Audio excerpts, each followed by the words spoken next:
A moderate magnitude 3.7 earthquake hit 24 kilometers, 15 miles, away from Taungoo, Bago region, Myanmar, in the early morning of Sunday, June 22, 2025 at 5:19 a.m. local time. Asia, Yangon GMT +6:30. The depth of the quake could not be determined, but is assumed to be shallow. The quake was not felt, or at least not reported so.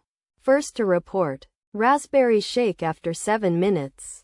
The earthquake occurred 7 days after a magnitude 4.1 earthquake had hit on Sunday, June 15, 2025, at 12:58 p.m. local time.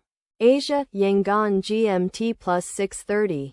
In 28 kilometers, 18 miles, distance to the southwest. Data source from Volcano Discovery.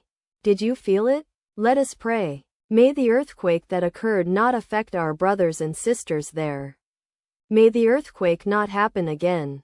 And may God protect everyone. Amen.